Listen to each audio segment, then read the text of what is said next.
최근 중국 과학자들이 달에서 뭔가 특이한 결정체를 발견했어요. 게다가 이 결정체에 말 그대로 핵 연료를 대체할 수 있는 원소를 포함하고 있다는 걸 알아냈어요. 좀 더 알아봅시다. 달의 구성 요소는 오랫동안 우리에게 수수께끼로 남아있어요. 아폴로 미션이 있는지 벌써 반세기가 지났어요. 안타깝게도 그 이후로 우리는 달에 여행을 가지 않았기 때문에 달 연구가 그리 쉽지 않다는 게 놀라운 일은 아니에요. 하지만 최근 이 분야의 돌파구를 마련했어요. 2020년 12월 중국 과학자들이 달에 창어 5호 탐사선을 보냈어요. 이 임무는 고대 중국 달의 신 창어의 이름을 따서 지어졌어요. 꽤 시적이죠? 어쨌든 탐사선은 달에 가장 가까운 쪽으로 갔어요. 표면과 바위를 파는데 며칠을 보냈고 그러고 나서 지구로 돌아왔어요. 총 1.8kg의 현무암, 고체화된 용암 등과 같은 다양한 달의 암석을 수집해왔어요. 네, 그렇게 인상적인 것 같진 않겠지만 사실은 작은 돌파구예요. 왜냐하면 1976년 이후로 우린 어떠한 달 샘플도 받지 못했거든요.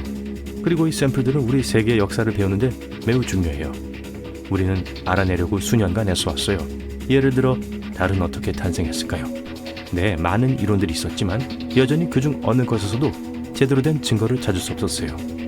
하지만 최근의 임무와 컴퓨터 시뮬레이션 덕분에 과학자들은 마침내 진실을 알아냈어요. 달은 수백만 년 전에 어떤 무작위적인 외행성이 지구에 충돌했을 때 태어났어요. 이 외행성은 화성보다 약간 작았어요. 지구 조각들이 우주로 갔다가 그중 일부가 우리 궤도에 머물렀어요. 그러고 나서 함께 붙어 달을 형성했죠. 무섭게 들리겠지만 사실 달의 탄생은 우리 행성에서 일어난 것 중 가장 좋은 일이었어요. 만약 이 아름다운 위성이 없었다면 우리의 모든 바다는 아직도 작은 웅덩이였을 거예요. 지구의 생명체도 전혀 나타나지 않았을 거예요. 그래서 이건 이미 놀라운 발견이지만 아직 그게 다가 아니에요. 베이징 연구소의 과학자들은 수집된 암석들을 연구하면서 뭔가 특이한 점을 발견했어요. 희귀한 달 수정이에요. 별것 아닌 것 같아 보이죠? 그쵸? 그냥 사람 머리카락 굵기 정도의 작고 투명한 단결정이에요. 이미 전에 달에서 그런 것들을 발견했었어요. 이 결정체들은 지구의 가니처럼 화산 활동의 결과로 형성되었어요. 그리고 이 결정체들을 발견한 곳도 화산으로 고통을 받았던 곳이었어요. 12억 년 전에요. 그건 이 작은 게 10억 살이 넘었다는 거예요. 하지만 제일 중요한 건 그게 아니에요. 이 결정체가 독특한 소재로 만들어졌다는 사실이죠. 우리가 여지껏 본 적이 없는 거예요. 국제광물학협회의 연구원들은 이런 성분이 지구상 어디에서도 발견될 수 없다는 걸 확인했어요. 이 수정은 또다시 같은 달의 신의 이름을 따서 창어석이라고 이름 붙여졌어요. 그리고 이건 또 다른 업적이에요. 이건 우리가 달에서 발견한 6번째 미지의 광물이며 중국이 발견한 최초의 광물이에요. 이제 중국은 이런 달 발견을 한 세계에서 3번째 국가가 되었어요. 하지만 이 작은 수정만이 그들이 발견한 유일한 놀라운 게 아니었어요. 이 보석과 약 14만 개의 다른 달 입자들을 연구한 후 과학자들은 다른 걸 발견했어요. 헬륨-3였죠. 이게 왜 중요할까요? 왜냐하면 태양과 우리 우주의 다른 별들에게 먹이를 주는 요소들 중 하나이기 때문이에요. 우린 태양을 꺼라, 태양이 불타고 있다 등과 같은 말을 하는 경향이 있어요. 그리고 이게 많은 사람들이 실제로 태양을 거대한 불덩어리라고 생각하는 이유 중 하나예요. 하지만 그렇지 않아요. 이 연소는 사실 핵융합이라고 불리는 완전히 다른 과정이에요. 그 과정 자체는 꽤 간단해요. 이 반응 동안 별의 수소는 헬륨으로 변해요. 하지만 이 간단한 과정은 사실 우주에서 가장 폭력적이고 광적인 반응 중 하나예요. 태양 내부에는 진짜로 끓는 입자들이 있어요. 거기서 뛰어오르고 돌진하는 수소 원자핵은 모두 양전하를 띠고 있기 때문에 끊임없이 서로를 밀어내고 있어요. 그래서 아무에게도 폐를 끼치지 않고 계속 끓고 식을 수 있었던 거예요. 별들만 아니었다면요? 알고 보니 별들이 사기꾼이었어요. 아주 강한 중력을 가지고 있어서 기본적으로 수십억 개의 작은 원자들을 잡아 함께 짜낼 수 있어요. 서로 결합하면서 이 원자들은 언급했던 헬륨과 같은 새로운 중원소들을 만들어내요. 그리고 이런 일이 일어날 때 우주로 많은 에너지를 내던져요. 그렇게 태양은 타요. 동시에 그것은 우리가 상상조차 할 수 없을 정도로 많은 에너지를 퍼뜨려요. 좋아요. 그럼 헬륨-3는 뭘까요? 이건 태양조차도 와 친구야 너 좀 진정해 라고 말할 수 있는 요소예요. 헬륨3 원자의 융합은 전형적인 핵융합보다 훨씬 더 많은 에너지를 방출해요. 그리고 가장 중요한 건 방사능과 같이 해로운 것들로 대기를 오염시키지 않는다는 거예요. 지구엔 헬륨3가 거의 없어요. 우리 대기 중 그게 퍼져 있는 건 100만 분의 1 정도예요. 게다가 그게 계속해서 우리에게서 우주로 도망치려고 해요. 아마도 우리에게서 나쁜 느낌을 받았나 봐요. 하지만 과학자들은 최근 이 요소들이 많이 포함된 곳을 발견했어요. 네, 짐작했죠? 달이에요. 태양풍 때문에 지구보다 달의 헬륨3가 더 많다고 생각하고 있어요. 태양은 수십억 년 동안 헬륨3로 달을 강타해와서 지금은 사방에 있어요. 예를 들어 목성이나 토성과 비교해본다면 여전히 많은 양은 아니지만 얼마나 많은 에너지를 방출할 수 있는지를 잊지 마세요. 참고로 25톤의 헬륨3만으로도 미국에 1년 내내 에너지를 공급할 수 있어요. 현재 지구상에는 약 3만 5천 톤이 있어요. 그리고 달에는 100만 톤 이상이 있어요. 이 자원들만으로 수천 년 동안 미국 전체를 먹여 살릴 수 있어요. 그래서 기본적으로 미래에는 헬륨3가 새로운 연료원이 될 수 있어요. 그리고 기본적으로 모든 면에서 핵연료보다 나아요. 헬륨3는 유해한 폐기물과 방사능을 남기지 않아요. 더 강력하고 위험하지도 않죠. 다시 말해서 이 친환경적이고 효율적인 에너지가 우리 지구의 혁명이 될 수 있다는 거예요. 멋질 것 같죠? 그럼 뭘 기다리고 있나요? 삽을 들어요! 라고 말할 수 있겠죠. 하지만 여기에 약간의 문제가 있어요. 안타깝게도 우린 아직 별만큼 강렬하고 뜨거운 걸 만들어내지 못했어요. 헬륨3를 사용하기 위해선 엄청난 온도와 압력이 필요해요. 열 원자로가 필요해요. 그리고 우린 그걸 만드는 방법을 몰라요. 아직은요. 또 그걸 그 온도까지 가열하고 필요한 압력을 얻을 수 있다고 해도 여전히 헬륨3를 정확하게 다루는 방법을 우린 몰라요. 그래서 무한한 양의 헬륨3가 있다고 해도 여전히 그걸 쓸 수는 없을 거예요. 하지만 그래도 헬륨3에는 강력한 힘이 숨겨져 있어요. 그러니 이미 다른 나라들이 달 자원을 위한 경쟁을 시작했다는 건 놀라운 일이 아니에요. 창어 5호가 달에 가장 가까운 면에서 새로운 헬륨3 매장층을 발견했기 때문에 이 경주는 완전히 세계적인 게 될 수 있어요. 예를 들어 중국은 벌써 2024년에 새로운 달 탐사선인 창어 6호를 계획하고 있어요. 이 임무를 수행하는 동안 달의 뒷면에서 첫 번째 샘플을 수집하기를 원하고 있어요. 보시다시피 이 달 결정체를 찾는 게 우리에게 아주 중요했어요. 이 결정체들은 헬륨3를 생성하는 새로운 방법을 찾는데 도움을 줄 수 있어요. 그리고 만약 그렇게 할 수 있다면 인류는 새로운 시대에 접어들 거예요. 하지만 그렇게 하기 위해서 여전히 많은 문제들을 해결해야 해요. 어떻게 하면 이 달 결정체들을 지구로 많이 전달할 수 있을지, 어떻게 하면 에너지를 생산할 수 있을지 등등 말이에요. 미래에는 이런 문제들이 해결되고 우린 깨끗하고 안전하며 무한한 에너지를 생산할 수 있는 방법을 찾을 수 있기를 바랍니다. 상상해보세요. 우주 깊은 곳을 떠다니며 푸른 대리석 행성을 내려다보고 있습니다. 위쪽에는 뭐가 있을까요? 북극이라고 생각하겠지만 꼭 그렇지는 않습니다. 사실 북극이 세계 정상에 있다는 우리의 집단적 믿음은 확실한 과학적 근거가 없습니다. 우리가 시간이 지남에 따라 받아들인 것 중 하나에 불과하죠. 그리고 이러한 수용에는 천체 물리학, 약간의 심리학, 그리고 놀라운 반전의 역사가 더해져서 우리가 생각하는 것보다 더 많은 영향을 미칩니다.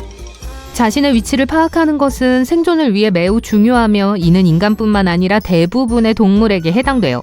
예를 들어 꿀벌과 마찬가지로 인간은 주변 환경에 대한 정신적 지도를 만드는 데 능숙합니다. 하지만 우리가 정말 돋보이는 부분은 이러한 지도를 다른 사람들과 공유하려는 노력입니다. 우리는 오래전부터 동굴벽부터 컴퓨터 화면까지 다양한 곳에 지도를 그려왔어요. 우리가 발견한 가장 오래된 지도는 14,000년 전으로 거슬러 올라갑니다. 이렇게 오랜 역사에도 불구하고 북쪽이 항상 지도 상단에 위치해야 한다고 결정한 것은 지난 몇 세기 동안에 불과해요. 역사 애호가들은 북쪽이 어둠을 상징하기 때문에 오랫동안 북쪽이 맨 위에 표시된 적이 거의 없었다고 말합니다. 서쪽도 매일 저녁해가 지는 곳이라는 이유로 상단에 배치되지 않았습니다. 하지만 초기 아시아 지도는 이러한 추세를 거스르는 것 같습니다.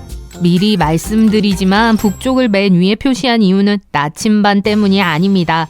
초기 아시아 나침반은 실제로 춥고 어두운 북쪽보다 더 유리한 방향으로 여겨지는 남쪽을 가리키도록 정렬되어 있었습니다. 하지만 이 지도에서는 북쪽에 거주하던 황제가 항상 맨 위에 배치되었고 충성스러운 신하들은 황제를 향해 위를 바라보고 있었습니다. 돌이켜보면 모든 문화권마다 우러러볼 만한 가치가 있는 것에 대한 고유한 관념이 있었기 때문에 초기 지도의 방향도 다양했습니다. 이집트인들은 매일 아침 태양이 비추는 동쪽을 선호했습니다. 초기 아랍 지도는 남쪽을 선호했고요. 같은 시대의 유럽 지도는 동쪽을 맨 위에 배치했습니다. 그렇다면 언제부터 북극이 새로운 정상이 됐을까요? 북극성을 따라 항해한 콜럼버스나 마젤란과 같은 탐험가들의 공로를 인정하고 싶을지도 몰라요. 하지만 그들은 실제로 그런 시각으로 세상을 본 것은 아니에요. 예를 들어 콜럼버스는 동쪽을 정점으로 세상을 바라보면서 천국을 향해 가고 있다고 믿었어요. 메르카토르의 1569년 세계지도는 지구가 보다 정확한 내비게이션으로 전환한 것을 최초로 고려했다는 점에서 획기적인 지도였습니다. 하지만 당시에도 북쪽을 강조한 건 아니었습니다.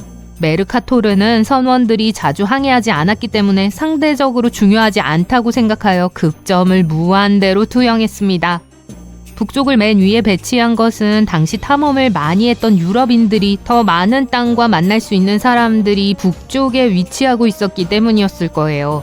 어떤 이유에서든 이 북쪽이 위라는 아이디어는 1972년 나사 우주비행사가 남쪽을 맨 위에 두고 지구 사진을 찍었을 때에도 혼란을 피하기 위해 뒤집어 놓았을 정도로 고착화되었습니다. 여기서 흥미로운 점이 있습니다. 우주에서 지구를 바라보면 위와 아래라는 개념이 의미가 없어집니다. 물론 지구는 우주 탄생 이야기를 공유하기 때문에 태양계의 다른 행성들과 수평을 이루지만 우주적 관점에 따라 이미지를 뒤집거나 태양을 위나 아래에 놓을 수도 있습니다. 우리 태양계는 은하수 안에서도 약 63도 기울어져 있습니다. 생각해보면 우주에서는 위, 아래, 왼쪽, 오른쪽의 개념이 실제로 적용되지 않습니다. 하지만 발상의 전환이 어떨까요? 다른 관점에서 세상을 바라보는 것을 수용해야 할까요? 우리의 북향 사고방식이 가치에 대한 인식을 왜곡할 수 있다는 심리적 증거가 있습니다. 대부분의 사람들은 북쪽을 위로, 남쪽을 아래로 간주합니다. 심리학자들은 이러한 연관성이 사람들이 지도에서 서로 다른 장소를 평가하는 방식에 영향을 미칠 수 있는지 궁금해하기도 했습니다. 가상 도시 지도를 보여주었을 때 사람들은 북쪽에 있는 거주지를 선택할 가능성이 더 높았습니다. 또한 사회적 지위가 다른 가상의 사람들이 어디에 살 것인지를 물었을 때 부유층은 북쪽에, 불우한 사람들은 남쪽에 거주할 것이라고 답했죠. 사람들이 지도에서 자신의 위치보다 낮은 지역에서 일어나는 일에 대해 덜 신경을 쓴다고 추측하는 건 그리 큰 비약이 아닙니다. 하지만 간단한 해결책이 있습니다. 바로 지도를 거꾸로 뒤집는 것입니다. 이 실험은 이 간단한 조치로 북쪽이 좋다는 편견이 사라진다는 것을 보여주었습니다. 이미 온라인에서 사우트업 지도를 사용할 수 있어요. 호주인들은 이러한 변화를 좋아할 거예요. 지도 상단에 표시하고 싶은 것이 무엇이든 나침반이 있어야 길을 안내할 수 있어요. 잠시 멈추어 서서 그 시스템을 생각해 보신 적이 있나요? 나침반은 생존 툴킷에 있는 가장 오래된 도구 중 하나예요. 나침반은 수세기 동안 모험가, 여행자, 탐험가들에게 미지의 바다를 안내하고 새로운 대륙을 발견하는 데 도움을 주는 등대 역할을 해왔습니다. 나침반은 기본적으로 인간을 집에만 머무르는 유형에서 전 세계를 누비는 유목민으로 바꿔놓았습니다. 우리의 아름다운 푸른 행성은 우주에 회전하는 공이 아니라 자체 자기장을 가지고 있습니다. 보이지 않는 에너지로 윙윙거리는 거대한 자석이라고 상상해보세요. 이 모든 것은 지구의 중심부에 엄청난 압력을 받고 있는 용융 철덩어리인 지구핵 덕분이에요. 액체와 고체 결정으로 이루어진 이 핵은 지구의 자전으로 인해 휘젓고 소용돌이치며 북극과 남극을 이루는 자기장을 만들어내죠. 하지만 여기서 조금 복잡해집니다.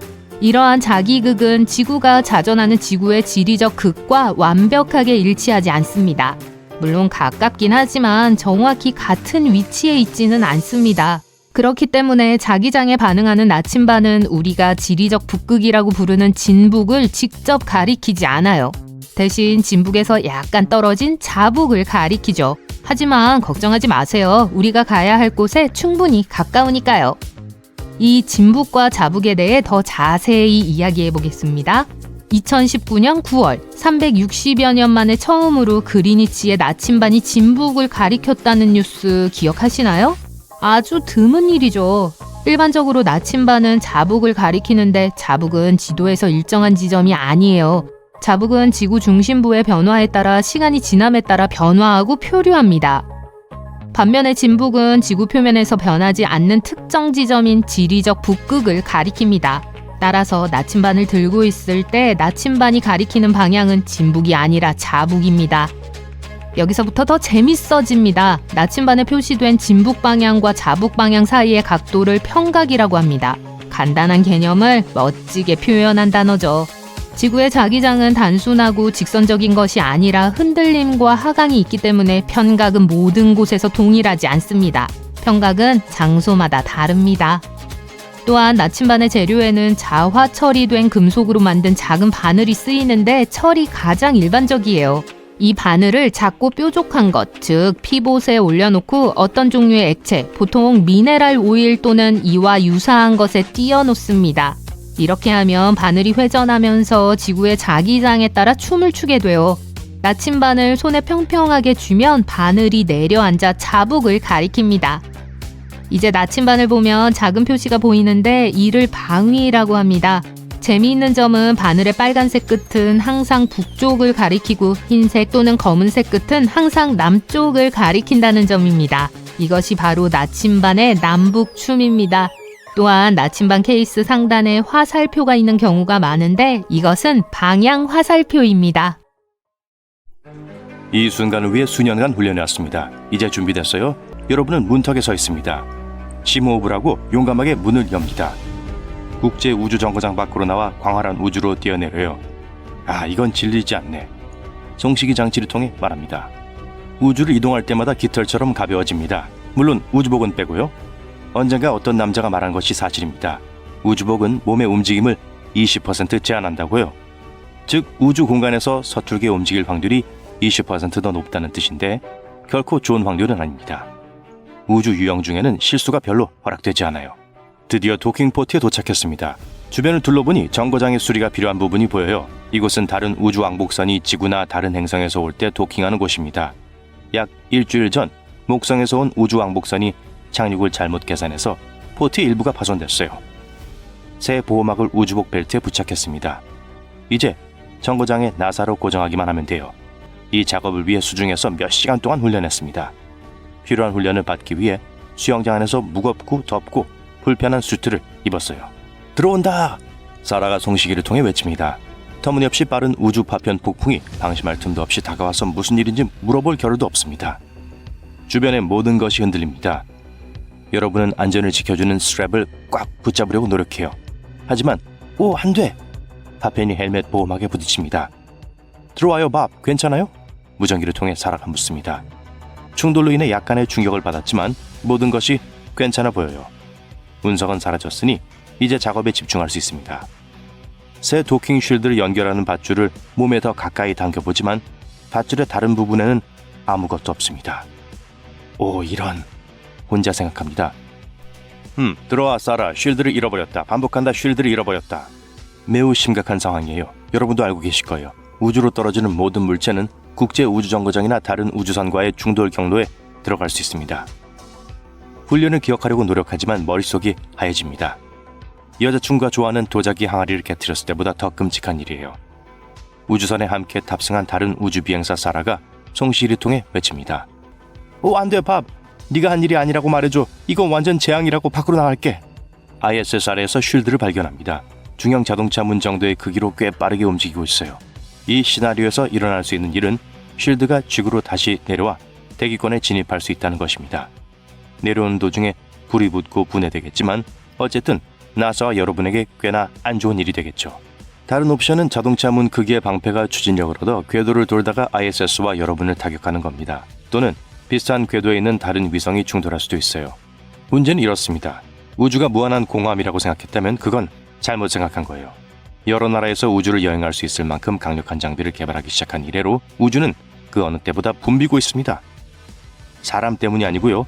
인공위성, 소행성, 우주 쓰레기로 가득 찼어요. 지구가 매일 운석 소나기를 받는다는 사실을 아시면 놀라실 거예요.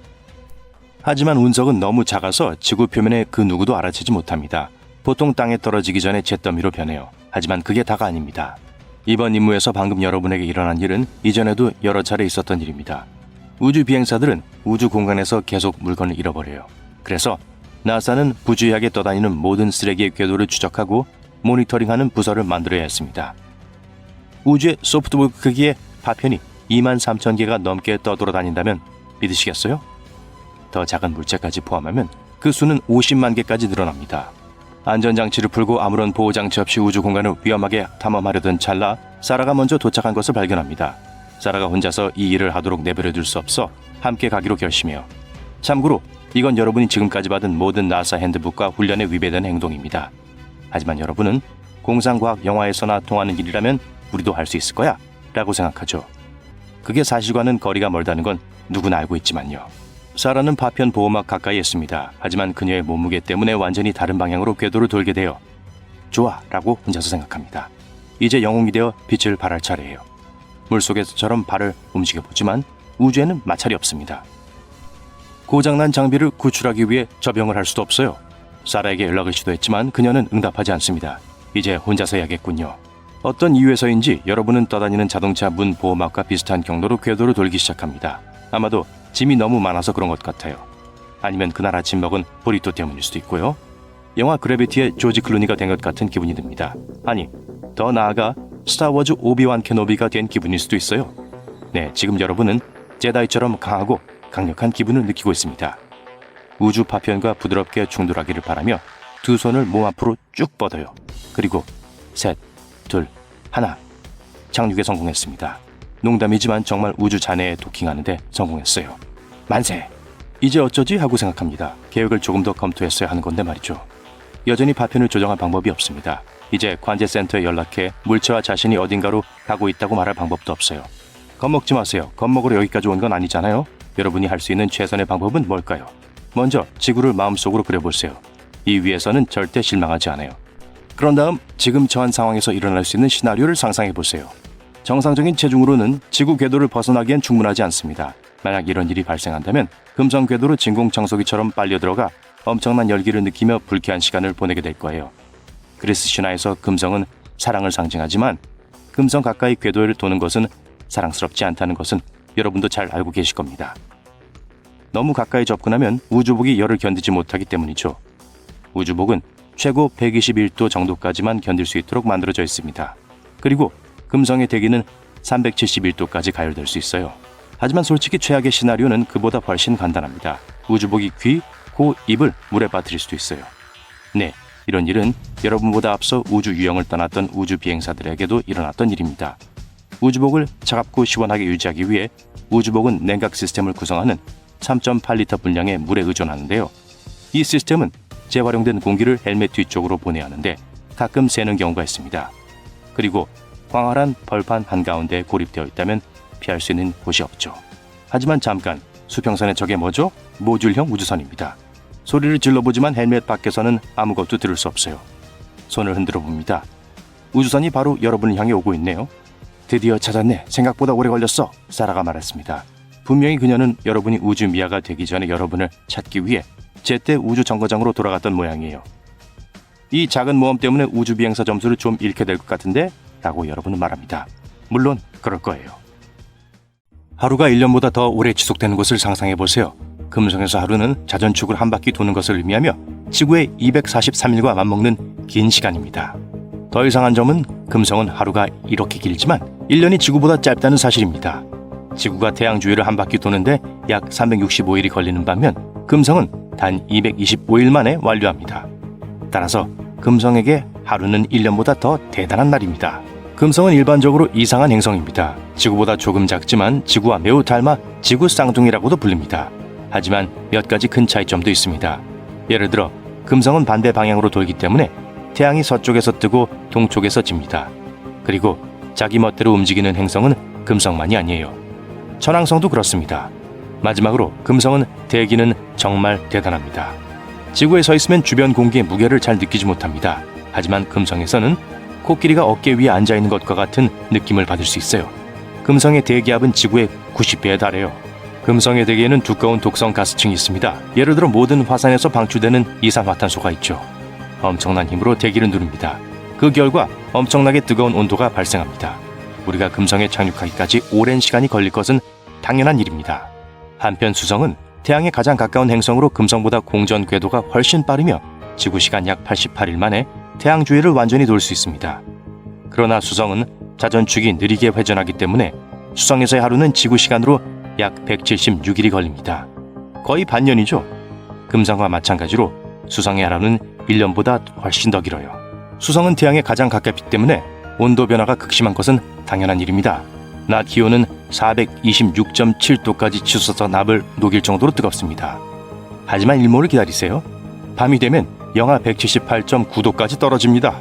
수성에는 우리처럼 두꺼운 대기가 없기 때문에 열이 행성 전체에 고르게 분포하지 않기 때문입니다. 태양 아래 큰 바위를 잠시 눕혀놓으면 한쪽은 매우 차갑고 다른 한쪽은 뜨겁게 달아오르는 것과 같은 이치입니다. 사실 너무 추워서 얼음이 조금 있을지도 몰라요. 북극 지역을 보세요. 특히 분화구 내부에 햇빛이 비치는 노란색 반점을 보세요. 이것은 물얼음의 표시입니다. 물은 우리가 생각했던 것보다 우주에서 훨씬 더 흔한 것으로 밝혀졌습니다. 화성은 흔히 붉은 행성이라고 불립니다. 화성의 표면을 덮고 있는 산화철, 즉 녹이 풍부하기 때문에 이런 별명을 얻었죠. 철분이 풍부한 광물이 녹슨 붉은 색조를 만들어 화성의 풍경을 물들입니다. 하지만 화성은 단순히 붉은색만이 아닙니다. 화성에 서 있으면 캐러멜과 황금빛, 약간의 갈색, 심지어 약간의 초록빛이 도는 사막과 같은 버터스카치 지형을 볼 수 있을 겁니다. 화성에는 태양계 전체에서 가장 큰 산인 올림푸스 몬스도 있습니다. 높이가 약 22km에 달하는 이 산은 에베레스트 산보다 더 높습니다. 이 산은 저점성 용암이 분출하면서 형성되어 방패와 같은 구조를 이루고 있습니다. 화성은 모래로 덮여 있기 때문에 엄청난 먼지 폭풍으로도 유명합니다. 하지만 이 폭풍은 우리가 생각했던 것보다 훨씬 더 무서운 것으로 밝혀졌는데요. 몇 달 동안 지속될 수 있다고 합니다. 이 폭풍은 미래의 인간 탐사에 어려움을 줄 수 있지만 멀리서 관찰할 때 화성의 매혹적인 모습을 연출하는 데도 기여합니다. 폭풍뿐만 아니라 지진까지 있어요. 지진 진동이라고도 알려진 화성의 지진은 1969년 나사에 의해 처음 감지되었습니다. 지각판의 움직임으로 인해 발생하는 지구의 지진과 달리 화성의 지진은 행성 내부의 냉각과 수축으로 인해 발생하는 것으로 추정됩니다. 두 행성이 얼마나 비슷하면서도 다른지 흥미롭습니다. 토성의 상징적인 고리는 지구의 고대 과거와 관련된 비밀을 간직하고 있을 수 있습니다. 고리는 주로 얼음 입자와 파편으로 구성되어 있으며 우주적 관점에서 볼 때 수억 년밖에 되지 않은 비교적 젊은 나이로 추정됩니다. 이 고리들이 어떤 격변적인 사건 이후에 탄생했다는 이론이 있습니다. 예를 들어 두 개의 큰 위성이 충돌하거나 해성이 분리된 것이 그 예입니다. 흥미로운 점은 이 연대가 공룡이 지구에서 멸종한 시기와 일치한다는 것입니다. 연관성이 있을까요? 누가 알겠어요? 토성은 고리 왕관을 쓰고 있지만 태양계에서 고리를 가진 행성은 토성뿐만이 아닙니다. 목성, 천왕성, 해왕성에도 고리가 있지만 토성만큼 눈에 잘 띄고 멋지진 않습니다. 하지만 토성에서 진정으로 눈에 띄는 것은 북극의 웅장한 육각형입니다. 육면체의 거대한 도형입니다.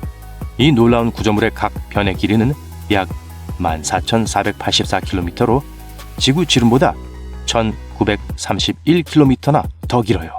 과학자들은 그것이 어떻게 형성되었는지, 왜 형성되었는지는 확실하지 않지만 풍속의 변화 때문일 수도 있고 국부적으로 느리고 구불구불한 제트 기류에 의해 형성된 것일 수도 있습니다.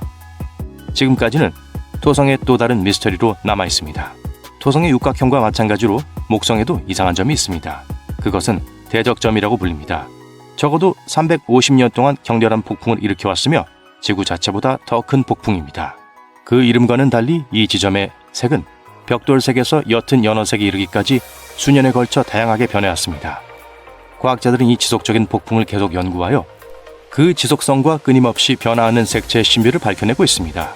기상학적으로 대적점은 강력한 폭풍입니다. 목성의 남반구에서 엄청난 압력을 발생시킵니다. 한편 목성 자체는 강력한 자기장을 가지고 있습니다. 목성의 자기장 영향력은 엄청납니다. 목성의 자기장은 행성 자체를 훨씬 뛰어넘어 태양계에서 가장 크고 강력한 자기장 중 하나를 만들어냅니다. 이 때문에 목성은 강렬한 방사선과 매혹적인 오로라의 원천이 됩니다. 지구의 오로라도 아름답지만 목성의 오로라도 정말 장관입니다. 자기장은 목성의 위성 및 태양풍에서 나온 하전 입자와 상호작용합니다. 이로 인해 극지방 근처에서 시각적으로 눈에 띄는 오로라가 만들어집니다. 하지만 지구와 비교했을 때 이 오로라의 규모는 지구에서 본 적 없는 놀라운 수준입니다. 하지만 태양계에서 크고 멋진 점만 있는 행성은 이곳뿐이 아닙니다. 태양에서 8번째이자 가장 먼 행성, 폭풍우가 몰아치는 거대 행성 해왕성에도 대흑점이 있습니다. 목성과 마찬가지로 해왕성 대기에는 거대한 소용돌이가 존재합니다. 하지만 목성의 대적점과는 달리 해왕성은 역동적이고 끊임없이 변화하는 날씨 패턴 때문에 이 점이 나타났다 사라지는 경향이 있습니다. 해왕성은 천왕성과 함께 얼음 거성으로 알려져 있습니다. 그리고 다른 거인 행성들과 마찬가지로 태양계에서 가장 사나운 바람을 자랑합니다. 해왕성의 초음속 바람은 시속 1931km보다 더 빠를 수 있습니다. 성깔이 대단하죠? 하지만 이것이 두꺼운 구름 형성을 설명합니다. 그런데 다이아몬드가 쏟아지는 행성을 꿈꿔본 적이 있다면 이 행성을 방문하고 싶을지도 모릅니다. 과학자들은 해왕성의 대기권 깊숙한 곳에서 극한의 압력이 가해지면 탄소 원자가 압축되어 다이아몬드를 형성한다는 이론을 세우고 있습니다. 그리고 이 다이아몬드는 비로 내릴 수도 있습니다. 정말 독특한 폭풍우가 몰아치는 날씨죠. 해왕성의 위성은 모행성으로부터 기묘한 날씨를 물려받았습니다. 예를 들어 해왕성에서 가장 큰 위성인 트리톤은 극저온 화상을 가지고 있습니다. 트리톤의 빙산은 지구의 화산처럼 용암을 분출하는 대신 물, 암모니아, 질소가 혼합된 물질을 분출합니다. 얼음 간헐천이 우주로 물질을 쏘아 올린다고 상상해보세요. 우리 태양계만 보더라도 각 행성마다 고유한 개성과 흥미로운 특성을 가지고 있는 것 같습니다. 앞으로 우주에서 더 많은 흥미로운 것들을 발견할 수 있기를 기대해봅니다. 목성은 평평하고 M&M 캔디처럼 생겼는데요. 우리 태양계에서 목성만 평평한 행성은 아니었습니다. 행성이 형성되는 동안 태양에 고정되거나 열린 공간에 휩쓸리게 되는 등 수많은 일이 잘못될 수 있다는 것이 밝혀졌어요. 확인해 볼게요. 지구는 평평하지 않지만 목성은 평평했을지도 모릅니다. 우리 행성계의 거대 가스 행성들은 크고 둥근 공이 아니라 평평한 팬케이크처럼 시작했을 수도 있습니다. 목성은 우리 태양과 마찬가지로 46억 6천만 년 된 가장 오래된 이웃 행성 중 하나예요. 그리고 목성이 아기 행성이었을 때는 원반 불안정이라는 과정을 통해 형성되었을 가능성이 높아요. 모든 것은 별에서 시작됩니다. 별이 형성될 때 별은 둥근 물체처럼 보이지 않고 커다란 원반처럼 보여요. 이 단계에서는 하전 입자로 이루어진 매우 뜨거운 바람이 불어와요. 그 원반의 먼지에는 탄소와 철과 같은 물질이 포함되어 있어요. 그중 일부는 서로 충돌하고 달라붙어 더 큰 물체를 형성해요. 먼지는 자갈로, 자갈은 바위로, 바위는 서로 부딪히며 점점 더 커집니다. 디스크의 가스는 이 모든 고체 조각들이 서로 달라붙도록 도와줍니다. 일부는 떨어져 나가지만 다른 일부는 달라붙어 행성의 기본 조각이 되어 이를 행성 씨멀이라고 합니다. 목성과 같은 거대 가스 행성도 처음에는 머리카락보다 작은 먼지 조각으로 시작했어요. 결국 그들은 고리 모양의 커다란 가스 원반을 형성했어요. 그리고 태양 주위를 돌기 시작하면서 눈덩이처럼 가스와 암석을 모아 점점 더 커졌습니다.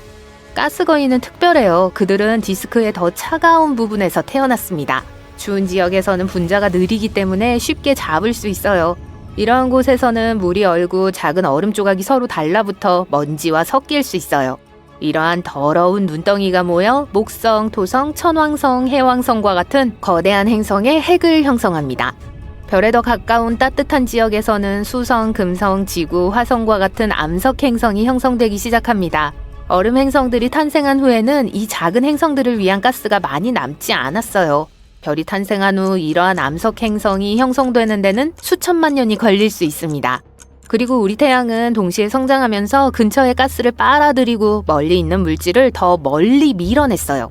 수십억 년이 지난 후 원반은 완전히 변해서 주변에 행성, 외소행성, 소행성, 위성, 유성, 해성 등이 모여있는 둥근 별이 되었습니다. 최근 시뮬레이션에 따르면 초기의 먼지공이라고 불리는 이 원시 행성들은 우리가 알고 있는 행성처럼 시작하지는 않은 것으로 나타났습니다. 목성과 같은 거대 가스 행성의 경우 으깬공이나 M&Ms처럼 보였어요. 땅콩 종류 말고요. 태양이 젊었을 때 태양을 둘러싼 가스와 먼지로 이루어진 원반은 냉각되어 불안정해졌습니다. 그리고 큰 덩어리로 부서지기 시작했어요. 이 덩어리들은 거대한 중력에 의해 극적으로 함께 붕괴되어 목성을 만들었습니다. 목성은 시간이 지나면서 둥근 가스 거성이 됐어요. 행성이 형성되는 과정에는 많은 기이한 일들이 일어날 수 있어요. 금성이나 천왕성이 다른 행성에 비해 왜 반대 방향으로 회전하는지 궁금하신 적이 있나요? 일반적으로 회전하는 가스 원반에서 물체가 형성되면 같은 방향으로 회전하는 경향이 있습니다. 예를 들어 여러 개의 공을 줄에 매달아 돌리면 모두 같은 방향으로 빙글빙글 돌게 돼요. 따라서 이론적으로 모든 행성도 같은 방향으로 회전해야 해요. 하지만 우리 태양계에는 혜성이나 소행성처럼 빠르게 움직이는 천체가 많이 있어요. 특히 초기에 행성과 충돌할 때 이러한 충돌로 인해 행성이 반대 방향으로 회전할 수 있어요. 금성과 천왕성은 아마도 대규모 충돌에서 살아남았을 거예요. 다행히도 우주 공간으로 튕겨나가지 않았죠. 태양과 인근 행성의 중력이 이들을 제자리로 끌어당겼습니다. 소위 조석 잠김 행성도 있습니다. 이들은 한쪽은 항상 항성을 향하고 다른 한쪽은 영원한 어둠 속에 있는 방식으로 회전하는 천체예요. 따라서 한쪽은 항상 매우 뜨겁고 다른 한쪽은 매우 춥습니다. 만약 우리가 그런 행성에 살고 있다면 우리는 그 사이에 가느다란 선 위에서만 살 수 있을 거예요. 이러한 행성은 별에 매우 가까워질 때 형성됩니다. 중력은 매우 강하며 시간이 지남에 따라 이러한 힘은 행성의 자전 속도를 느리게 하여 별의 공전 시간과 일치하게 합니다. 의자에 앉아 빙글빙글 돌고 있다고 상상해보세요. 누군가 다가와서 손으로 의자를 잡고 함께 빙글빙글 돌리기 시작해요. 이렇게 하면 항상 서로 마주보게 돼요. 조석으로 고정된 행성들은 이런 식으로 작동해요. 우리 달은 지구의 조석으로 고정되어 있기 때문에 우리는 달의 한쪽 면만 볼 수 있어요. 우리는 태양계 밖에서 외계 행성이라고 불리는 5,000개 이상의 행성을 발견했습니다. 그중 일부는 매우 이상한 궤도를 가지고 있는데요. 예를 들어 궤도가 엄청나게 긴 행성들은 별 주위를 한 바퀴 도는데 수천 년이 걸립니다. 또는 매우 흔들리는 혜성 같은 궤도를 가진 행성, 또는 소위 뜨거운 목성이라고 불리는 행성들은 항성과 매우 가까워서 수성이 태양에 있는 것보다 훨씬 더 가까워요. 하지만 이 행성들이 지금과 같은 위치에 형성될 수는 없었을 거예요. 태양계가 진화하면서 어떤 이유로 행성들의 위치가 바뀌었기 때문인데요. 이러한 재배치를 행성 이동이라고 합니다. 이러한 이동이 일어나는 세 가지 주요 원인이 있어요. 첫째, 행성 주위를 돌고 있는 가스와 먼지 때문입니다. 행성이 이러한 물질에 부딪히면 가스의 나선형 패턴이 생길 수 있어요. 이러한 패턴은 서로 섞이는 방식에 따라 행성을 중심에 더 가깝게 또는 더 멀리 밀어낼 수 있습니다. 이를 가스 중심 이동이라고 해요. 목성이 수십억 년 전 태양에 더 가까이 다가갔을 때 경험한 일입니다. 이것은 또한 뜨거운 목성의 존재를 설명합니다. 둘째, 큰 행성은 작은 행성을 밀어내어 경로를 바꿀 수 있습니다. 셋째, 별의 중력이 행성을 잡아당겨 궤도를 더 원형으로 만들 수 있어요. 불량 행성에 대해 들어보신 적 있나요? 집이라고 부를 별 없이 광활한 우주를 떠다니는 외로운 행성을 상상해보세요. 우리 은하계의 떠돌이 유목민처럼 영원히 떠돌아야 할 운명에 처한 행성입니다. 그리고 그 수가 너무 많아서 별에 묶여있는 행성보다 자유롭게 떠도는 행성이 더 많을 수도 있어요. 우리 은하계에만 수조 개의 불량 행성이 떠돌아다니고 있다고 합니다. 이들은 종종 지구에서 가장 큰 행성인 목성만큼 거대합니다. 하지만 대부분은 지구 크기일 수 있어요. 어떤 위성은 별에서 멀리 떨어져 있지만 두꺼운 대기를 가지고 있어 따뜻하게 유지되기도 합니다. 일부는 거친 오로라를 가지고 있을 수도 있고, 일부는 생명체가 살 수 있는 잠재적인 안식처인 액체 상태의 물이 있는 위성을 가지고 있을 수도 있어요. 심지어 외계 생명체가 존재할 가능성도 있습니다. 이 행성들은 우주를 여행하는 동안 다른 별이나 행성계 전체와 부딪힐 수 있습니다. 때로는 별의 중력에 잠시 걸렸다가 다시 우주로 튕겨져 나갈 수도 있어요. 그렇다면 행성은 어떻게 탄생할까요? 이 혼란스러운 행성 형성 과정에서 때때로 모든 행성이 모별에 가까이 머물 수 있는 건 아니에요. 일부는 다른 행성이나 지나가는 별과의 강력한 중력 상호작용으로 인해 태양계 밖으로 쫓겨나기도 해요. 이렇게 쫓겨난 행성은 불량 행성이 됩니다. 2012년 천문학자들은 우주의 태초에서 태양계를 발견했습니다. 이 태양계에는 별과 2개의 행성이 포함되어 있었어요. 우리는 이를 화석계라고 불렀습니다.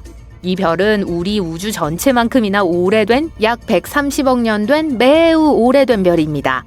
대부분 수소와 헬륨으로만 만들어졌어요. 이례적인 일인데요. 행성은 보통 더 무거운 물질을 포함하는 가스 구름에서 형성되기 때문이에요. 그때 우리는 과거 행성이 형성되는 방식이 현재의 행성 형성 방식과 다르다는 걸 알아냈어요. 우리는 금속이 많은 별이 행성을 가질 가능성이 더 높다는 걸 알고 있습니다. 천문학 용어에서 금속은 수소와 헬륨을 제외한 모든 화학 원소를 의미해요. 하지만 초기 우주에는 금속이 많지 않았습니다. 대부분은 별 내부에서 생성되었다가 별이 폭발하면서 우주로 퍼져나갔죠. 그렇다면 최초의 행성은 언제 형성됐을까요? 새로 발견된 이 시스템은 이러한 질문에 대한 해답을 제시합니다. 2개의 거대한 행성이 금속 함량이 엄청나게 낮고 매우 오래된 별을 공전하고 있어요. 불가능하지는 않더라도 매우 드물게 존재할 행성들이지만 어쨌든 존재합니다. 이는 금속이 부족한 행성이 우리가 생각했던 것보다 더 많이 있을 수 있다는 걸 의미해요. 이 행성들을 연구하면 행성 형성의 역사에 대해 더 많이 알 수 있을 거예요. 여러분은 지금 최고의 태양의 전체 초상화를 보고 계십니다. 다행히도 이 45억 년 된 태양은 이 사진 촬영 전에 피부톤을 보정하기 위해 메이크업을 전혀 하지 않았습니다. 이제 우리는 태양의 표면을 아주 자세히 연구할 수 있게 되었습니다. 이 상징적인 이미지는 2022년 3월에 촬영되었습니다. 나사는 태양의 행동과 지구 생명체에 미치는 영향, 그리고 우주 기술의 미래에 대해 더 잘 이해하고자 했습니다. 이를 위해 2010년 2월에 태양 역학 관측 위성, 즉 SDO를 발사했습니다. 이 전설적인 사진 촬영은 12년 후 SDO가 지구와 태양의 중간 지점에 있었을 때 있었습니다. 과학자들은 25개의 개별 이미지를 퍼즐처럼 조립해야 했습니다. 그래서 최종 사진에는 8,300만 개의 픽셀이 포함되어 있습니다. 네, 이건 멋진 4K TV 화면보다 약 10배 더 좋은 해상도입니다. 이 놀라운 쿠키 같은 패턴을 보세요. 일반적으로 지구에서 별을 관측할 때는 태양의 밝은 표면이 별을 가립니다. 다행히도 나사는 가시광선 범위 너머의 빛을 탐사하여 태양의 얼굴에서 보이지 않는 디테일을 발견할 수 있었습니다. 필터와 효과로 셀카를 조정하면 얼굴의 다른 부분을 강조하여 완전히 다른 조상화를 얻을 수 있습니다. 심지어 존재조차 몰랐던 부분까지 여기에도 같은 원리가 적용됩니다.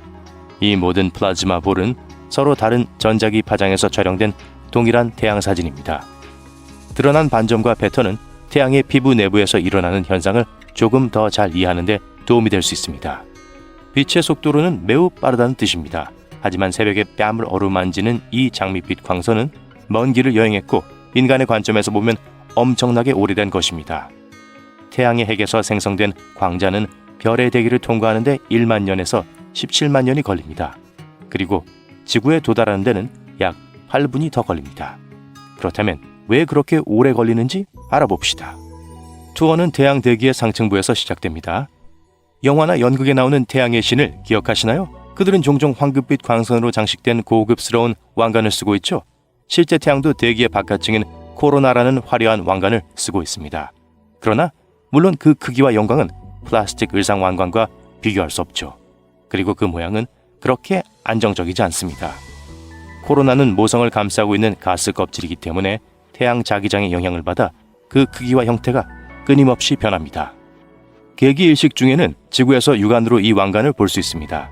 달에 의해 완전히 가려진 태양 원반 주위에 아름답고 강렬한 복사가 나타나는 것처럼 보입니다. 코로나는 태양 표면에서 800만 킬로미터 위에 뻗어 있는 반면 우리의 푸른 행성은 지름이 약 13,000킬로미터에 불과합니다.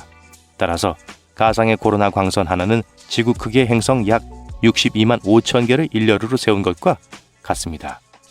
그리고 갑자기 모든 문제가 작아 보이기 시작하네요. 또 다른 재미있는 사실이 있습니다. 태양의 코로나는 예상보다 더 뜨겁기 때문에 알려진 물리학의 법칙을 깨트립니다. 태양 표면은 약 5,000도에 불과하지만 코로나의 온도는 100만 도에 달합니다. 하지만 인간의 관점에서 볼 때 여전히 매우 뜨겁기 때문에 불과하다라는 단어는 여기에 적합하지 않습니다. 일반적으로 열원에서 멀어질수록 온도가 떨어지는 경향이 있지만 이곳은 그렇지 않습니다. 우주 과학자들은 이 수수께끼를 풀기 위해 여전히 머리를 긁적이며 연구하고 있습니다. 다행히도 최근 촬영한 사진 덕분에 시야를 잃을 위험 없이 이 거대한 불덩어리 안에서 어떤 일이 벌어지고 있는지 살펴볼 수 있게 되었습니다. 이 아름다운 밝은 반점을 예로 들어보겠습니다.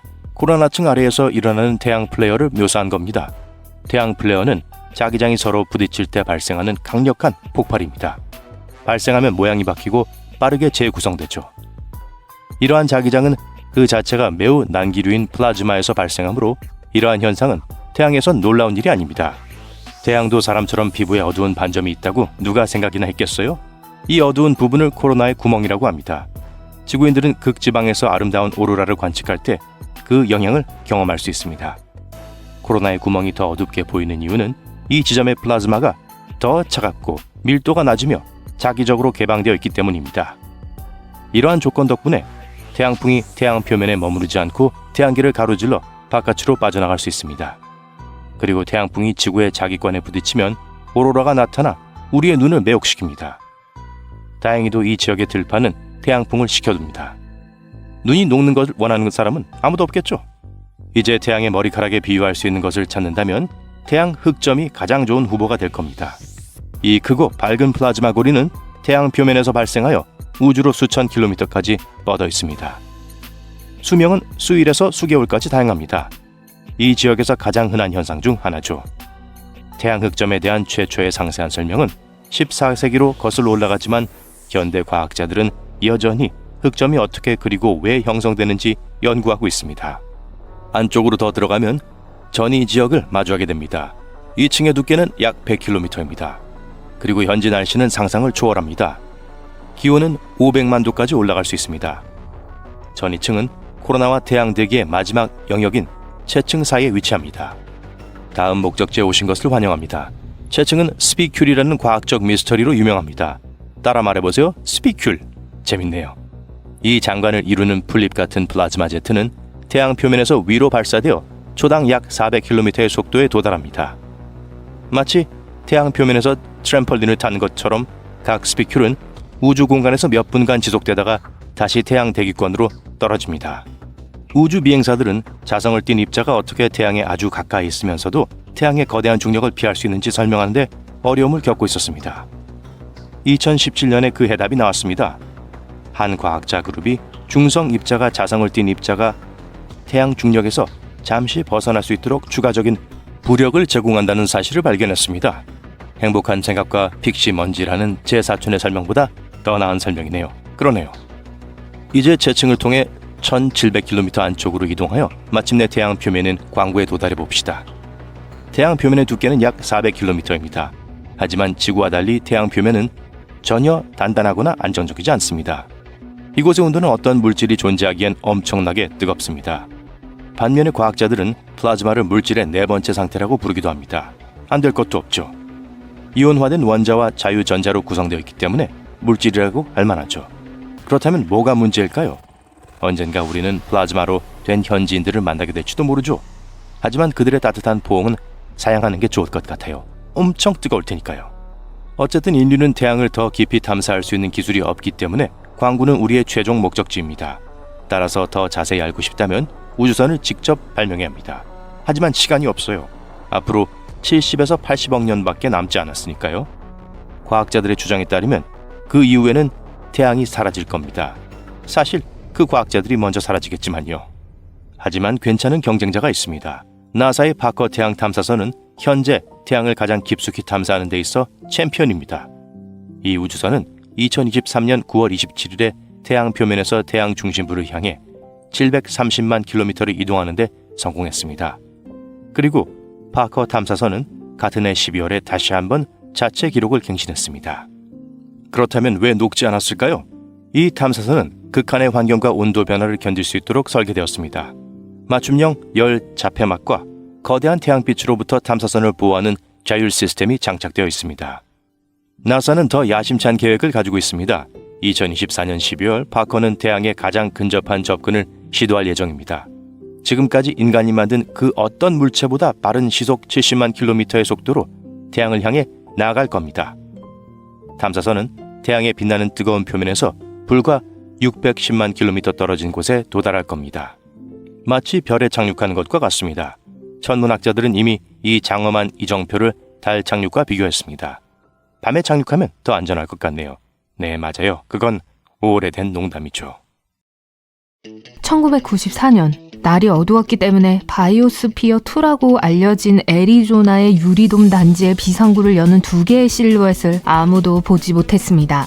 그들은 과학의 이름으로 목숨을 걸고 한 달 동안 갇혀있던 7명의 사람들을 구출하기로 결심했어요. 임무는 완수했지만 무단 침입과 기물 파손 혐의를 받게 되었죠. 기물 파손자는 아비게일 엘린과 마크 반틸로였어요. 이들은 처음에 그곳에서 실험용 쥐로 살았던 8명의 불쌍한 악마들 중 한 명으로 자신들이 겪은 것과 같은 끔찍한 일을 다른 사람이 겪게 하고 싶지 않았다고 합니다. 인간이 화성과 같은 다른 행성에서 적합한 생활 환경을 조성할 수 있는지 알아보기 위해 1억 5천만 달러가 투입되었습니다. 이를 위해 과학자들은 3천여 종의 식물과 동물로 구성된 미니 세계를 건설했어요.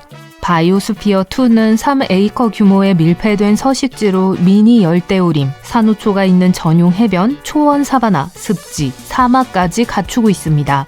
1991년에서 1993년 사이에는 그 누구도 그곳에 출입할 수 없었어요. 그 안에 갇힌 8명의 사람들은 스스로를 바이오스피리언이라고 부르며 스타트랙과 같은 점프수트를 입고 직접 식량을 재배하고 직접 공기를 마셨습니다. 이들은 큰 기대와 5성급 호텔식 아침 식사를 받으며 시작했지만 몇 달이 지나면서 상황은 점점 어두워졌어요. 팀원 전체가 굶주려 얼굴이 주황색으로 변해가고 있었습니다. 실제 지구인 바이오스피어 1에서는 2분이면 피자를 주문할 수 있어요. 하지만 바이오스피어 2에서는 마르게리따를 만드는데 무려 4개월이 걸렸습니다. 도우를 만들기 위해 밀을 수확하고 치즈를 만들기 위해 염소를 사육해야 했죠. 목표는 완전히 자급자족하는 것이었고 그들은 말 그대로 대기의 일부가 되었습니다. 숨을 내쉴 때면 이산화탄소는 그들이 재배하고 있던 고구마가 흡수했습니다. 그리고 그 고구마는 그들의 일부가 됐죠. 본질적으로 같은 탄소를 반복해서 먹었기 때문이에요. 고구마를 너무 많이 먹다 보니 베타카로틴 과잉으로 인해 피부가 주황색으로 변하기도 했어요. 당시에는 우스꽝스러워 보였던 이 상황이 큰 문제를 드러냈는데 바로 바이오스피어 2의 작물 수확량이 완전히 실망스러웠고 대원들이 굶주리고 있었다는 점입니다. 배고픔에 미쳐가는 순간 갑자기 화가 치밀어 지하창고에서 바나나를 훔치는 등 후회스러운 일을 저지르기도 했습니다. 어느 순간에는 냉동실을 잠가야 했어요. 처음 6개월 동안 직원들은 각각 8에서 26kg의 체중을 감량했습니다. 매일 누군가는 요리사를 위해 신선한 음식의 무게를 측정하고 영양소 정보를 컴퓨터에 기록하여 구성원들이 권장 칼로리, 단백질, 지방 목표를 달성할 수 있도록 했어요. 처음에는 뷔페식으로 식사가 제공되었습니다. 하지만 구성원들이 점점 배가 고파지자 요리사들은 음식을 세심하게 나누기 시작했습니다. 주로 고구마, 당근, 과일이었고 일요일에 가끔 고기를 먹는 식단은 주당 80시간의 고된 육체 노동으로 지친 대원들이 지치지 않도록 하기 위한 거였죠. 바이오스페리언들은 매 끼니마다 여전히 배가 고팠고 맥도날드 햄버거, 초밥, 스니커즈바, 치즈케이크에 대한 꿈을 반복적으로 꾸었습니다. 공기가 부족해졌어요. 위쪽은 강철과 유리로, 아래쪽은 단단한 강철 바닥으로 완전히 밀폐되어 있었습니다. 관리자들은 유해가스를 방출하는 합성물질을 피하기 위해 들어오는 모든 것을 확인했어요. 거실은 양모와 목재로 꾸며졌고 화학탈취제를 사용하거나 생일 촛불을 끄지 못하도록 했습니다. 바이오스피리언들은 자신들이 재배한 식량과 미니 열대우림이 생존에 필요한 충분한 산소를 생산해 줄 것이라고 믿고 있었습니다. 하지만 그들은 이산화탄소 배출량으로 인해 산소를 매우 빠르게 잃고 있었고 무엇보다도 그 이유를 알지 못했어요. 실험이 9개월 더 진행되면서 산소 농도는 21%에서 약 15%로 떨어졌는데 이는 후지산 정상에서 생활하는 것과 같은 느낌입니다. 그들은 마치 바이오스피어에 끌려다니는 것 같은 끔찍한 기분을 느꼈어요. 숨을 멈추지 않고는 한 문장을 끝낼 수도 없었습니다. 그러다가 수면 무호흡증이 시작되었고 일부는 숨을 헐떡이며 깨어나기도 했어요. 바이오스피어 2의 탄소 수치를 낮추기 위해 그들은 식물을 미친 듯이 키우고 토양의 물을 최대한 줄이고 심지어 경작을 포기하는 등 필사적인 방법을 시도했습니다. 하지만 효과가 없자 모두가 위험할 정도로 낮은 지점에 도달했다는 데 동의하고 도움을 요청했어요. 냉장 트럭이 나타나 바이오스피어 2에 순수한 산소를 공급하기 시작했습니다. 가스가 유입되기 시작하자마자 사람들은 웃음을 터뜨리며 뛰어다니기 시작했죠. 생태계는 완전히 엉망이 되었습니다. 벌새와 꿀벌은 몇 달 만에 사라졌고 식물은 더 이상 수분을 받지 못했어요. 벌레와 진드기가 농작물을 공격했고 바퀴벌레가 그 자리를 대신했습니다.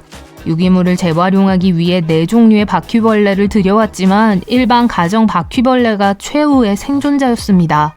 바퀴벌레는 어떻게든 몰래 들어와 번식해서 농작물에 심각한 위협이 됐어요. 밤이 되고 불이 꺼지자마자 부엌은 바퀴벌레로 넘쳐났습니다. 바퀴벌레를 퇴치하기 위해 커피잔에 윤활유를 바르고 그 안에 파파야 조각을 미끼로 넣었어요. 바퀴벌레가 안으로 기어 들어오기는 했지만 미끄러운 면을 기어올라 탈출할 수는 없었어요. 배고픔, 산소 부족, 벌레의 침입 등 누구라도 미쳐버릴 수 있는 상황입니다. 격렬한 언쟁으로 컵을 던지고 침을 뱉는 일이 벌어지기도 했어요. 결국 그룹 전체가 둘로 나뉘었습니다. 그들은 대화를 멈추고 복도에서 서로 눈도 마주치지 않고 바로 지나치곤 했어요. 절반은 품위 있게 연구를 계속하기 위해 더 많은 음식과 산소를 원했고 나머지 절반은 어떤 대가를 치르더라도 외부의 도움 없이 살아남아야 한다고 믿었습니다. 사실 밀폐된 챔버는 이 모든 일이 일어나기 훨씬 전에 이미 뚫려 있었어요. 도착한 지 2주 만에 제인 포이너라는 생물학자가 밥을 짓던 중 조리사고로 손가락 끝이 잘렸습니다. 의사가 손가락 끝을 다시 꿰매려고 했지만 효과가 없었고 며칠 만에 손가락이 시커멓게 변했어요. 그녀는 수술을 받기 위해 외부 병원으로 갔고 몇 시간 후 컴퓨터 부품과 컬러 필름 등 소모품이 가득 담긴 더플백을 들고 몰래 다시 안으로 들어왔습니다. 기자들은 몇 달이 지난 후에야 이 비밀스러운 배달 사실을 알게 되었고 이 때문에 많은 사람들이 전체 실험의 신뢰성에 의문을 제기했습니다. 미디어는 이 실험을 리얼리티 쇼처럼 다루며 트렌디한 생태 예능으로 브랜드화했습니다. 전 세계의 헤드라인 뉴스는 마치 이들이 목숨을 잃을 위기에 처한 것처럼 보도했고 가족들은 바이오스피어 구성원들에게 전화를 걸어 정말 괜찮은지 확인하는 등 우려를 표했습니다. 멀리서부터 유리 케이지를 들여다보기 위해 찾아오는 관광객들로 인해 마치 인간 동물원에 온 것 같은 느낌이었어요. 첫 6개월 동안에는 15만 명이 넘는 사람들이 이곳을 방문했습니다. 바이오스피어2는 결국 코미디 영화 바이오돔과 수십 편의 재미있는 스케치에 영감을 주며 대중문화의 한 획을 그었습니다. 왜 실험을 그만두고 정문 밖으로 아무도 나가지 않았는지 궁금하실 거예요. 환경운동가들 중 누구도 감당하기 힘든 일이라는 사실을 먼저 인정하고 싶지 않았기 때문이죠. 게다가 그들은 모두 여전히 어떻게든 두 번째 지구를 건설하는 퍼즐을 풀 수 있을 거라는 희망을 품고 있었습니다. 결국 그들은 콘크리트에 흡수되어 사라진 7톤의 산소를 찾아내는데 성공했습니다. 항상 숨이 차는 것이 가장 큰 어려움인 것처럼 보이지만 바이오스피리언들은 폐쇄된 환경에서 사람들을 대하는 방법을 배우는 것이 더 힘들었다고 말했어요. 이 실험은 큰 실패로 보이지만 많은 귀중한 교훈을 얻었습니다. 그들은 밀폐된 생태계가 수년간 지속될 수 있다는 걸 증명했고 산호초 복원 연구에 기여했으며 독성 화학물질 없이도 높은 생산성과 완전한 영양소 재활용을 달성할 수 있다는 걸 보여줬어요. 궁금해하실까봐 말씀드리자면 이것이 유리 단지의 끝이 아닙니다. 바이오스피어2의 두 번째 임무는 1994년 3월에 진행됐어요. 이제 동영상의 시작 부분으로 돌아가서 어떻게 진행되었는지 확인하실 수 있습니다. 승객 여러분, 기정입니다. 이륙 준비가 완료됐습니다. 3, 2, 1. 우주선에서의 생활은 공상과학 영화에나 나올 법한 이야기 같지만 점차 먼 미래의 꿈으로 변해가고 있습니다. 어떻게 될지 상상해봅시다. 본론으로 들어가서 빛부터 시작하죠. 지구에서는 대기 덕분에 하늘이 햇빛을 산란시켜요.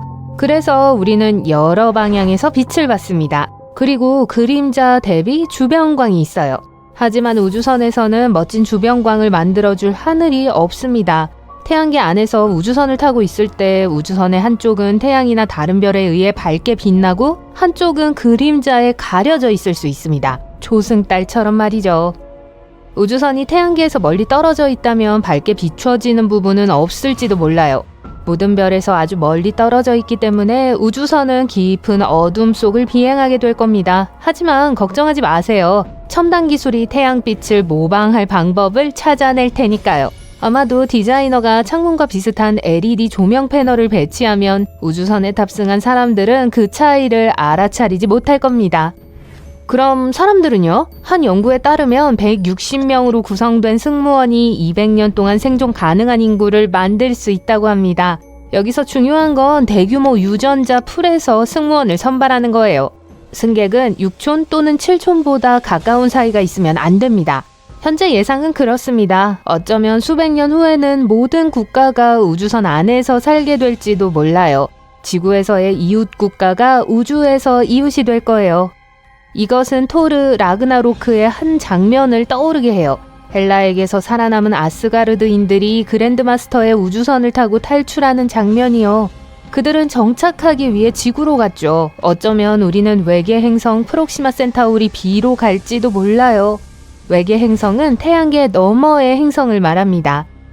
프록시마 B는 다른 항성계에 있으며 일부 과학자들은 그 별이 가능성이 있다고 믿고 있습니다. 일부는 행성 표면에 액체 상태의 물이 존재할 가능성이 있다고 믿어요. 이 행성이 중요한 이유는 우리와 가장 가까운 이웃 외계 행성이기 때문이에요. 네, 가장 가까운 행성이지만 거의 40조 킬로미터 떨어져 있습니다.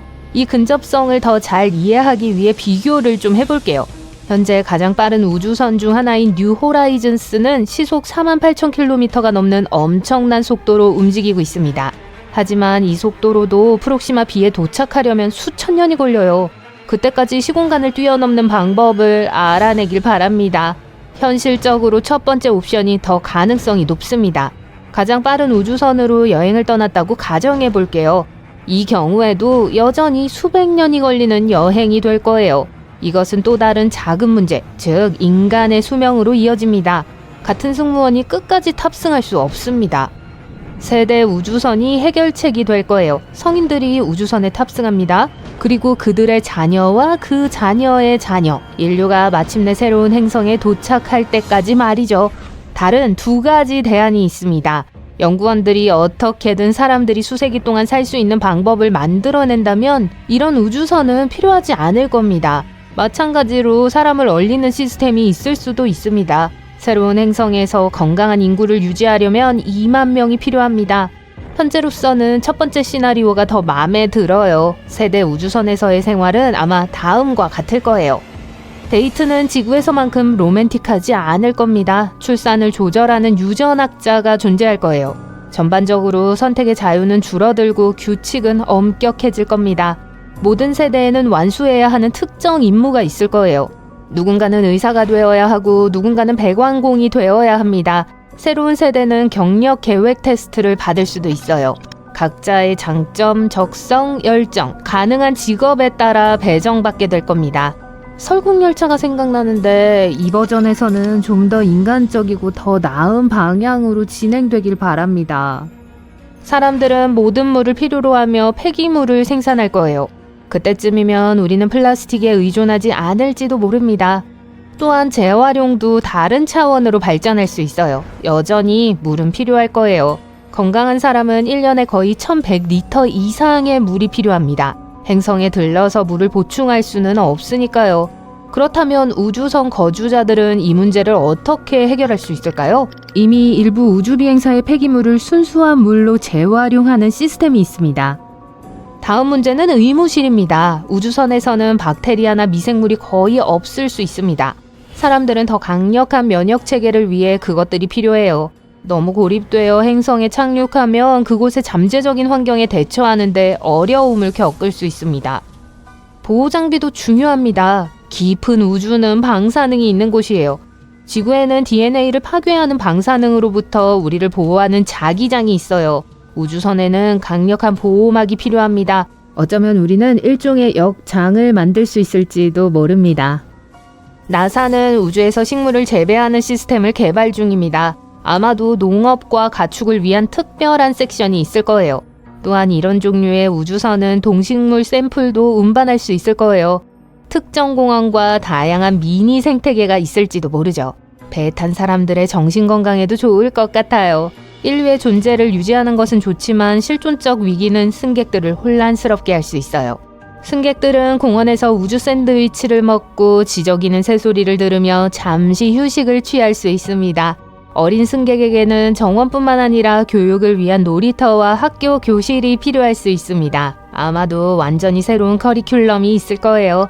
낯선 행성에서 살아남는 방법 같은 거죠. 이런 우주선이 등장할 즈음에는 인공지능과 첨단 로봇이 그 어느 때보다 대중화될 겁니다. 혼자 증식하는 로봇이 등장할 수도 있어요. 이러한 로봇을 잠재적으로 새로운 행성에 먼저 보낸 다음 그 결과를 볼 수 있어요. 여러 행성에 로봇팀을 보내 어느 행성이 더 나은 서식지를 가지고 있는지 알아볼 수도 있습니다. 인정합니다. 세대 우주선은 할리우드 블록버스터에서 따온 아이디어처럼 보이지만 실제로 100년 우주선 프로젝트가 시작됐어요. 다우제로 재단의 설립자인 마크 밀리스는 이 프로젝트의 참여자 중 한 명입니다. 이들은 이카루스라는 이름의 탐사선을 설계했습니다. 이 탐사선은 이론적으로 광속의 10분의 1 또는 5분의 1로 가속할 수 있는 능력을 갖추고 있습니다. 현재 이카루스의 디자인은 일련의 연료 탱크로 구성된 고층 빌딩 크기의 거물처럼 매끄럽지는 않지만 밀리스는 이것이 성간 탐사선의 최종적인 모습이 아니라 초기 제작에 가장 적합한 디자인이라고 설명해요. 인간을 위한 우주선을 설계할 때 중력은 뼈와 근육 밀도의 침식을 방지하는 데 있어 핵심적인 고려사항이에요. 해결책은 회전하는 캐빈이나 원심 분리기로 중력을 만드는 것이지만 방향 감각 상실과 기타 건강 문제를 피하려면 지구의 중력을 일관되게 시뮬레이션할 수 있을 만큼 충분히 커야 합니다. 도착 후 계획이요? 우리가 유로파나 프록시마 B에 착륙했다고 가정할게요. 승무원과 승객은 다양한 시나리오에 대비해야 합니다. 지역을 스캔할 수 있는 장비나 잠재적으로 적대적인 생명체로부터 자신을 보호할 수 있는 자기 방어 장치가 있어야 해요. 성공적으로 도착한 후에는 새 집을 지을 도구도 필요합니다. 마침내 새로운 행성에 도착하면 그들은 다른 행성을 여행할 수 있는 첨단 기술을 개발할지도 모릅니다. 안녕 엄마, 화성 표면에서 선물로 돌을 가져왔어요. 새로운 직업과 우주여행 가이드가 등장할 수도 있고 다른 거주 가능한 행성에 들어가기 위해 비자 같은 서류가 필요할 수도 있어요. 운석비가 내릴 것으로 예상되니 앞으로 2년 동안 기지에 머물러 있으라고 뉴스캐스터는 말합니다. 알았어요. 진정할게요. 그렇다면 한 태양계에서 다른 태양계로 인간을 운송할 수 있는 우주선이 있다면 어떤 모습일까요? 날개가 달려있을까요? 아니면 로켓처럼 생겼을까요? 여러분의 머릿속에 있는 디자인에 대해 더 자세히 알려주세요. 수많은 종말 시나리오 중 하나가 현실화되어 인류가 완전히 멸망한다면 한 블랙박스가 그 무서운 날을 초래한 원인을 우리 다음 세대들에게 알려줄 거예요. 태즈메니아 서부 외딴 지역에 있는 10m 길이의 이 금고는 종말로 이어진 인류가 저지른 모든 실수를 기록하도록 되어 있습니다. 지구의 블랙박스를 제작한 예술가, 건축가, 연구원들은 두꺼운 철근으로 만든 이 예술품이 화재, 물, 기타 모든 자연재해에도 견딜 수 있기를 희망합니다. 지구가 완전히 파괴되는 경우는 제외하고 말이죠.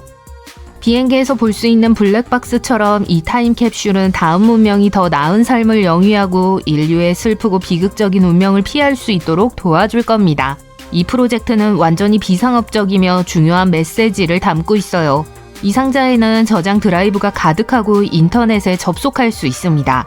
지붕의 태양광 패널이 전력을 공급하고 배터리가 백업 전력을 저장합니다. 해가 지면 블랙박스는 새로운 과학 데이터로 스스로 업데이트합니다. 특수 알고리즘이 프로젝트와 관련된 정보만 저장하도록 분류합니다. 육지 및 해수 온도, 해양 산성화, 생물종 멸종, 토지 이용 변화, 인구 및 에너지 소비에 대한 데이터 등이 포함되어 상자의 두 번째 데이터 유형은 환경에 초점을 맞춘 신문 헤드라인, 소셜미디어 게시물 및 주요 글로벌 이벤트의 뉴스입니다. 이 상자의 제작자는 바이너리 코드를 포함한 여러 형식으로 데이터를 인코딩하고 저장하기로 했습니다. 그 귀중한 지식을 모두 검색하는 방법에 대한 지침은 상자 외부에 새겨져 있어요. 이 프로젝트에 참여한 몇몇 두뇌들은 호기심 많은 악당들이 개봉식이 훨씬 전에 상자에 침입할까봐 두려워하고 있습니다. 태양열로 구동되는 하드드라이브는 50년 동안 데이터를 수집하기에 충분한 공간을 확보할 수 있어요. 가장 비관적인 과학 모델조차도 세상의 종말이 이보다 더 빨리 올 거라고 예측하진 않습니다. 최악의 상황이 발생하기까지 몇 세기가 걸릴 수도 있습니다. 항공사고 전에 일어난 모든 일을 기록하는 상자에 대한 아이디어는 20세기 중반에 탄생했습니다.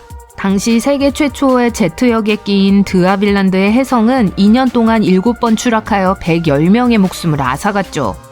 호주 민간 항공국은 이 모든 추락 사고의 원인을 찾고자 했어요. 이 전문가 중 한 명은 항공 연료 전문 화학자인 데이비드 워렌 박사였습니다. 그는 결론을 내리기에는 데이터가 충분하지 않다는 걸 깨달았습니다. 추락 전에 실제로 무슨 일이 일어났는지 알 수 있는 사람이 아무도 없었죠. 그는 무역 박람회에서 철사의 소리를 녹음하는 딕터폰을 본 기억이 났습니다. 곧 워렌 박사는 조종석에서 일어나는 일을 추적할 수 있는 음성 녹음기를 설계하겠다고 매니저에게 메모를 보냈습니다.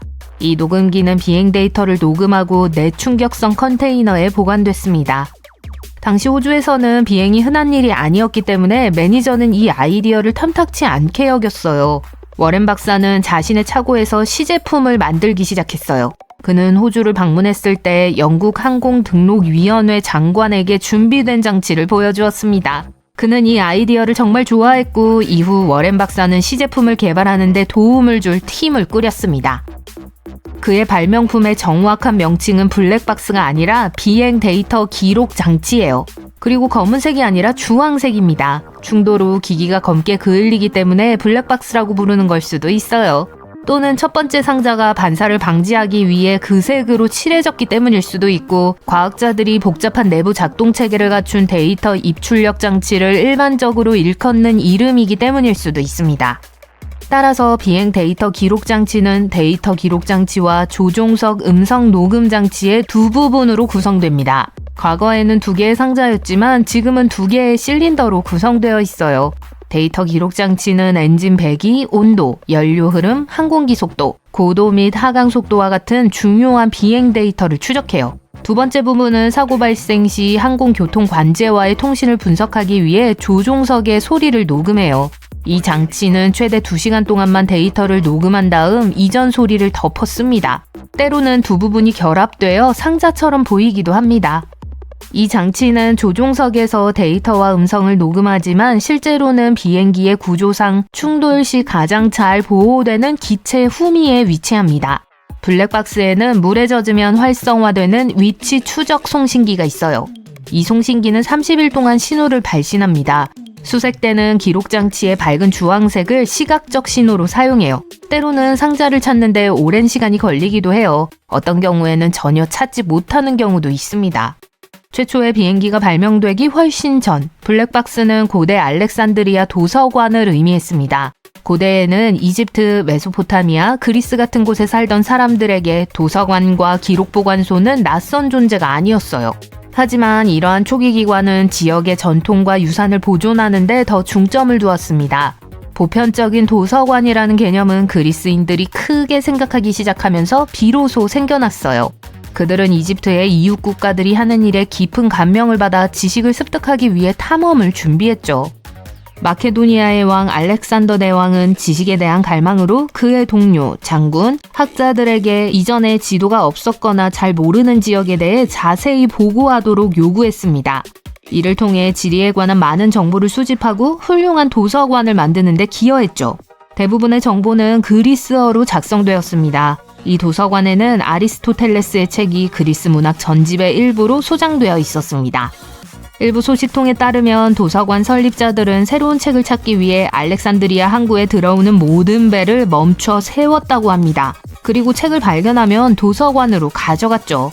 가치가 있다고 판단되면 신속하게 복사본을 만들어 약간의 보상과 함께 소유자에게 돌려주고 원본은 도서관에 남겨두었습니다. 또 다른 이야기에 따르면 도서관 설립자의 손자인 프톨레마이오스 3세가 아테네의 총독들에게 위대한 시인들의 원문을 복사하는 대가로 거액의 보상금을 제시했다고 합니다. 그 후 그는 원본을 보관하고 사본을 돌려보냈습니다. 로마 제국이 들어서자 그것이 자신들의 멸망으로 이어질지도 모른다는 생각은 하지 못한 채 모든 지식을 불태워버렸습니다. 당시에는 정보를 전 세계에 전파할 방법이 없었기 때문에 한 곳에서 인류가 축적한 지신의 대부분을 보유하고 있었어요. 당시의 위대한 지성들은 지식으로만 채우는데 그치지 않고 그 정보를 최대한 활용하기 위해 중요한 연결고리를 만들었어요. 알렉산드리아 도서관이 불에 타지 않았다면 우리는 현 시대 이전에 살았던 사람들에 대한 귀중한 지식을 얻을 수 있었을 거예요. 일부 과학자들은 빅데이터가 수세기 전에 그린란드에 정착한 바이킹을 구할 수 있었다고 믿습니다. 또한 이스터섬 문명이 화산활동, 위도, 강우 패턴으로 인한 문제를 파악하고 해결하고 토양의 비옥도를 회복하는 데 도움이 되었을 수도 있습니다.